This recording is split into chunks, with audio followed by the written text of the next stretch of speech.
Hello everybody, we're so back. I'm back from a very long hiatus. The last video that I put out was approximately 6 months ago. I'm sorry about that, but we're so back because I actually really do care about making videos like this, making self-help content like this. I don't like calling it self-help though, let's call it self-care content. And okay, lovely gems, this video is titled "You're Prettier When You Log Out."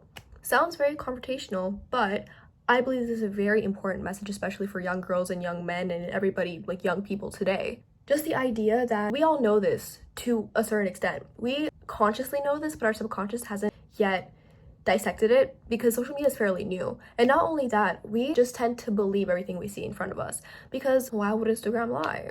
Or why would that person you know in real life lie on their page? Well, everybody does. No one posts when they're having a tough time. No one posts when they look bad. Everyone's just posting when they look amazing. It's mostly air-tuned or photoshopped, and we all know this to a certain extent, right? But today we're here to talk about the 3 different subcategories of the idea of you're prettier when you log out, or you would be prettier if you logged out. The first one being comparison, or as I like to call it, comparison is the thief of all joy. We've all heard this saying. The second part is desensitization, or just the idea of dopamine withdrawals. And the third one being presence and embodiment. And by presence, I mean just completely existing and not dissociating, completely living your day-to-day life the fullest you can without being in your phone, without being in social media. So, without further ado, let's go. For the first category, comparison, we all need to remember this very simple-ish idea that everything you see on social media is curated. It's air-tuned, it's airbrushed, it's photoshopped, it's completely curated for an audience. Because perfection gets you clicks. Perfection is what is considered the norm on social media at this point, because anything less than that is considered boring, or it doesn't give that dopamine flash or hit that everybody expects to get when they're using a phone or scrolling TikTok. Because for example, you scroll TikTok, you see a very short video of it's either a very small snippet of information that you're never going to need in your life ever again, or just a very pretty girl lip singing. And of course, I like seeing both. It's very interesting, but not to the point of you seeing a very pretty person and comparing it to yourself being like, wait a second. And you're in your phone and you're just thinking this person is absolutely gorgeous. You go to the mirror and you're like, I don't look like that. I don't look that way. But in reality, that same person who posted that TikTok does not look that same exact way that they do in their own mirror. Because simple, they're using a filter. The angle is better, the lighting is better, and they choose exactly what to post. Same with you. If you got all done up, if you use a filter and you posted a video on either TikTok or Instagram, you're going to look perfect, air-tuned and airbrushed. But if you just look in the mirror, or if someone takes a candid picture of you without you changing it or without you altering it or choosing exactly what you want it to look like, then you're not going to look as good as you want to look. And this point is also incredibly important because a lot of people don't know this whatsoever. People think that whatever video you receive on TikTok or on Instagram or anything of the sort, the comment section or just the part of TikTok or the side of Instagram that it is the same for everybody who's receiving the same video, but it is not. Each and every single one of us who utilize social media live in an echo chamber, an echo bubble of your opinions and opinions of people who think like you, who are alike to your ideologies or standpoints. For example, my best friend sent me a TikTok. It was some sort of meme. It was one of those I hate my boyfriend memes. And I look at the comments, and for me, the comments are, haha, girl, you go, or yeah, I hate my boyfriend, stuff like that. But for her, the comments were, that's so mean, guys, I get that. It's really funny that, okay, I hate my boyfriend, but I love my boyfriend. Completely different sides of the internet. And she's the one who sent me the video, and we're friends in real life. That's so scary because you might think that reading these comments that, oh, everyone believes this way, or oh, haha, the most amounts of likes are these comments, so everyone thinks this way. But in somebody else's feed or viewpoint or standpoint, it can be the complete opposite opinion with a lot of likes. This is also very important. Whatever you see online is so perfectly airbrushed to the point that being normal or normal pretty or girl next door pretty is considered unattractive on TikTok or Instagram or any social media app. When you scroll TikTok or social media, you see people completely done up. You see people with amazing makeup, glowing skin, absolutely perfect, no flaws whatsoever. Supermodel or an angel or something of the sort. But you will never, ever catch in your feed a girl next door, somebody you'll actually see in real life. That's not what gets clicks. That's not what makes you receive likes. Very simple. And also, losing your own taste because of what the internet is feeding you or showing you. I know I've gone through this personally. The problem of seeing a lot of different styles online or one specific style online and be like, I have to look like this so I can be pretty, or I have to look like this because people want me, or I have to look like this because everyone else looks like this and that's what you need to do. That's what it takes for you to be accepted in the society that beats people down for being imperfect. On social media, if you're not perfect and you post your face, you're going to be chewed up and spit out.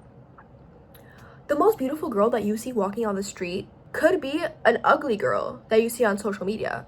Think about it. You see a very pretty girl who doesn't have like much makeup on, her face is like isn't perfect, has some acne on it, whatever. But in real life, you're like, oh wow, this girl is like very objectively attractive. Online, she posts in the same way that she looked in person. And the comments are like, oh, you shouldn't have posted this, or oh, girl, give us nothing, or just like very mean and very negative comments.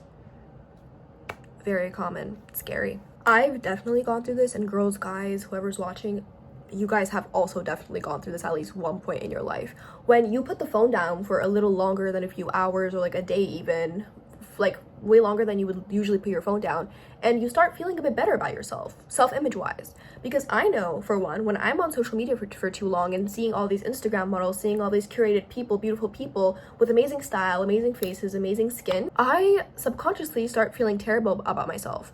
I look in the mirror, I'm like, oh, but my skin's not completely clear, or oh, I don't do makeup perfect enough, or oh, my style isn't cool enough to be as cool as these people on TikTok or Instagram.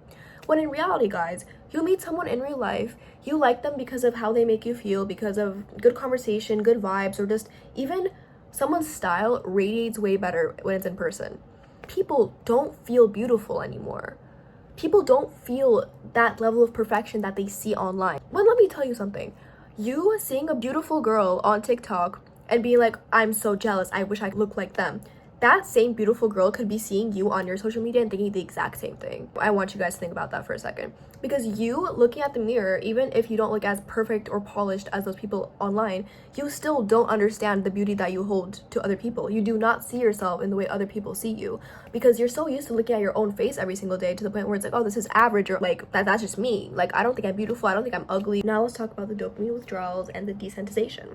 Likes, comments, and any social media interaction is a surefire way of receiving the teeniest tiny sliver of dopamine, of validation, that is going to make you feel very high for approximately 5 to 10 minutes, and then you're immediately going to crash if you don't receive any more. For example, you post a picture on Instagram, you post a story, you post a TikTok, and you get likes and likes and likes, and you're like, oh my god, this person liked my story, this person liked my this person commented, like, oh my god, I feel so good about myself. But then the likes stop because it's been a day already and your post has been up for a day, no one's liking it anymore. Why aren't more people liking my post? Why hasn't this person liked my post? Wait, they just looked at it, they didn't like my story. And you start spiraling. Anyways, scrolling all day, every day is a surefire way of burning your dopamine receptors, and you're going to dissociate. You're going to lose yourself. You're going to lose the idea of who you are, and you're going to live in your phone. You're going to become a shell of your former self, and you're not going to be able to make balanced decisions, eat healthy, live healthy. You're going to be stuck in your phone thinking, why do I hate myself? Why do I not look like these people? Or why do I have such a distorted idea of who I am? Why do I not know who I am? Because you're not focusing on yourself. You're not focusing on your real life. You're focusing on those people in that damn box that you keep on looking at every day. For example, you see a friend or an acquaintance posts from a restaurant or like a very pretty view, and they're in a foreign country or they're at a very expensive location, and you go, wow, I wish I could afford to be there, or wow, out of jealousy, you're like, wow, I wish I could, they do it cause, and then you start thinking, you're spiraling. The anxiety, the FOMO, it's completely like, it's frying you, it's killing you. Once you log out, the dopamine detox feels very uncomfortable at first because you're going to be feeling nothing for a very small amount of time, but it still is terrible to feel. You're going to feel like nothing. You're going to be dissociated by that point because you've been so addicted to your phone that to the point you don't know what to do with your life. But once you reach that stage, you're going to be so much happier once you let go of your phone and you realize and you remember that what people post are perfect versions of themselves, and what you see in your rectangular box all day is not what the real world is seeing every day. It's an echo chamber. It's what your phone wants you to see. It's because your phone wants you to click more. It's because it wants you to scroll more, because it's collecting your information. It's selling your information to third parties. And the ads you get are so perfectly curated to you, to the point where you can think of something and the ad will pop up.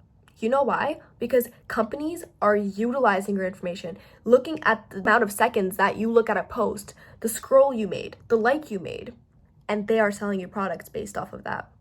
And these companies are also preying off your insecurities to sell you beauty products, makeup products, supplements, and anything of the sort. And these influencers, obviously, I don't blame them whatsoever. If I got a sponsorship, I would take it. But you're seeing these perfect people who are advertising these products that make them perfect seemingly, and you're gonna want to buy it because, oh, this person is glamorous, this person is beautiful, and they use this product, so I'm going to buy the same product. It all leads back to consumerism in a way. The third category is presence. And by presence, I mean being present in your own life, choosing what you want to do, what you want to fill your life with, where you want to go, what you want to read, what you want to watch. Being offline forces you to actually live in your own body instead of laying down or sitting or even standing, but not even realizing that you're standing and just scrolling through your phone. Because I know for one that I get a huge headache whenever I'm laying down for too long, or whenever I haven't left the house that day, or when I don't get enough sun. Eye contact with other people, reading body language, looking at each other and being present in that moment with each other is the correct dopamine that you're supposed to be receiving, other than looking at your phone, which is so unhealthy as an alternative, because you are not talking to other people. You lose the ability to socialize, and you start feeling worse about yourself because you're like, how come I can't go out? How come I can't have friends? It's because your phone is stopping you from doing so. You see these people online having friends, posting with each other, and you're like, wait, why can't I do that with my friends? Because you traded your friends for your phone. Every single time you try to perform beauty or become like those people that you see, it's performative. It's not who you actually are. And I know right now it's a really funny meme, like, oh, performative male matcha drinking or performative female. It's so true. If you're trying to replicate something, it's not authentically you. What is authentically you is the beauty that you have within yourself, what you believe to be is your aesthetic or who you are. And once you actively are that, or you embody that because it's you, that's when you radiate it. It's not an idea, it's who you are. That's why you don't even need to try for people to see that exuding from you in real life. Once you begin giving attention instead of demanding it, you become more attractive because it shows that you're more active, it shows that you're more perceptive. And psychologically, if you look somebody in the eyes, if you're very outgoing, you don't even have to be an extrovert to be so. You can just be present, you can just be speaking to people, you can be making these very important connections to you on your own terms, and you can still be perceived as more attractive than that person that you think is more attractive than you online, because you are actually present and you're real. My idea of logging out is not only logging out from social media, it's also becoming present in your own life, radiating your own beauty, realizing your own aesthetic, realizing who you are, finding yourself in real life events, conversations, classes even, reinventing yourself outside of the phone. Because I know so many people who in this day and age can't enjoy a simple song or a simple movie because it's too mainstream or it's not niche enough. And that is the ultimate unhappiness. Like what you like. People have different preferences. Echo chambers are crazy nowadays. Whatever you see is whatever you like, but whatever you like is curated from what you see. Okay guys, thank you so much for watching. I'm very, very glad that I can speak with you guys today, and I finally made another video after not making one for so long. And thank you so much for listening, and I will see you in the next one. Bye guys.